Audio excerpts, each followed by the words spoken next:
Let's get one thing clear. No, earthworms do not multiply in dead soil. But that doesn't mean your garden is a lost cause.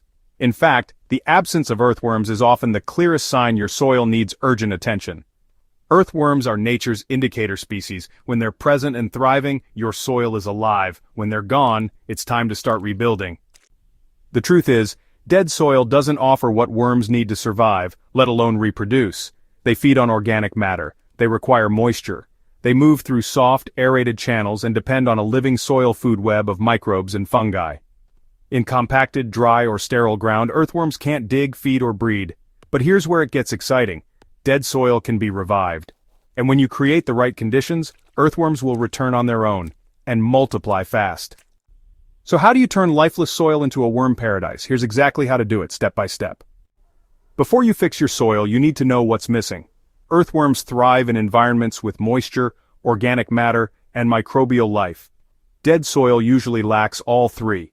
Whether it's sandy and dry, compacted and crusted, or just barren from years of chemical use, the problem is always the same. No food, no shelter, no life.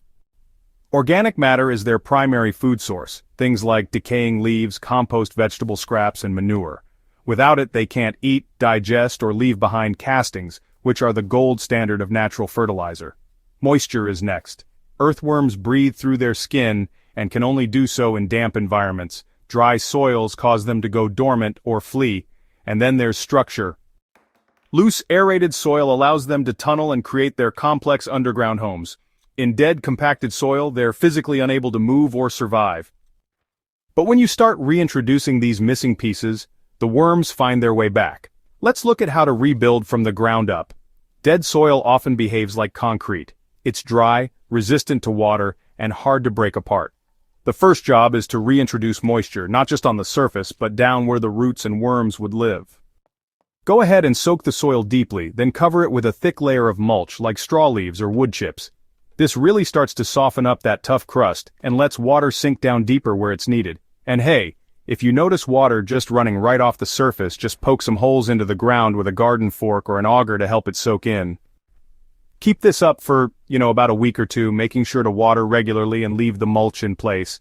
What you're doing here is actually mimicking a natural forest floor where moisture is held in and the heat gets regulated. Earthworms, well, they can't really move in until water can move in first.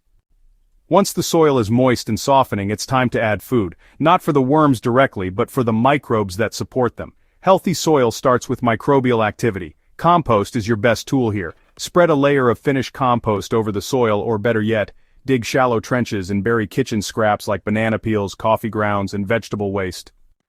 This starts a decomposition cycle underground. As microbes feed and multiply, they attract fungi and beneficial bacteria, exactly what earthworms are looking for. These microorganisms also help convert raw materials into forms that roots and worms can digest. This is the soil's version of rebuilding its gut health. You can also add a little leaf mold or aged manure, both of which are loaded with microbes and fungi. The goal isn't to fertilize plants just yet. You're reconditioning the soil ecosystem so that it becomes welcoming to underground life. Once you've introduced food and moisture, the next step is stability. Earthworms won't stick around if their new home dries out or freezes up. This is where continuous cover comes in. So, you'll want to maintain a mulch layer at all times. It protects the surface, insulates against temperature swings, and holds in moisture. If you have raised beds, consider planting a quick cover crop like clover or field peas. These plants send down roots, break up compacted layers, and add nitrogen to the soil, all things worms love. When the crop grows a bit, just chop it down and let it decay in place. This not only feeds the soil, it builds organic content faster than compost alone. And hey, if your garden is small, you can still create worm-friendly pockets. So, here's what you do.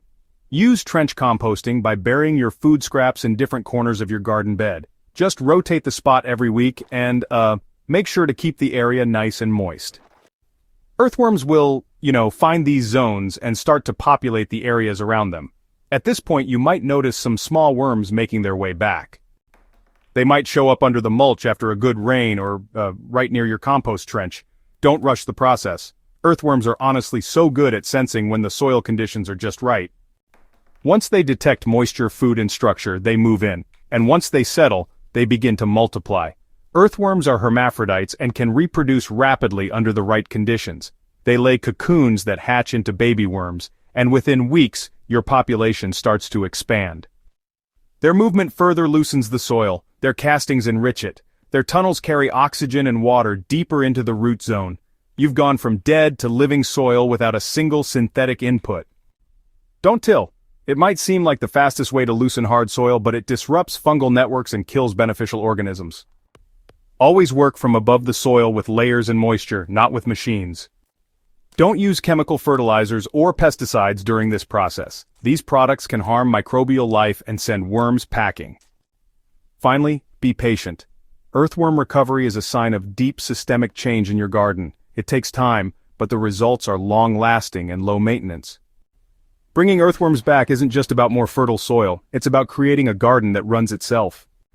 Once earthworms are active, they handle aeration, composting, and nutrient cycling naturally. Plants root deeper, resist drought better, and grow stronger. You'll find fewer diseases, richer harvests, and far less need for outside inputs. Reviving dead soil may seem like a challenge, but nature already has the tools in place. All you have to do is create the right environment, and the worms and everything else will follow. If you found this guide helpful, subscribe to Hydrohaven for more real-world gardening insights that start from the soil up. And if you know someone who's struggling with compacted or lifeless soil, share this video with them. Because sometimes the best way to heal your garden is to invite nature's underground army back where it belongs.